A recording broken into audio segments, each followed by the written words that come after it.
Hello you guys, so today we're working on a 2014 X1 BMW that using the key looks like that, but the car has the comfort access. It's the prox keys. A lot of you guys wanted to understand what's the point about those. So if you're gonna see every system, it doesn't matter what programmer you do it, but in this case it's the VVDI. Only the two first keys in this system are able to do the proximity thing. So with that being said, if you need your key to work, so you need to read the key of the customer, which is this case is key 2.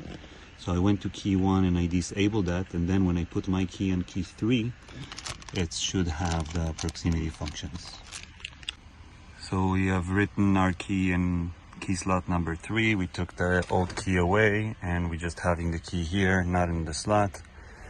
And we're pressing and it comes to on position, proximity keys, and this is how you do it. So it's very simple. Just make sure the only 2 slots on the first 1 slots will be available. So don't choose like number 7 or anything like that. Just disable and put the one right after.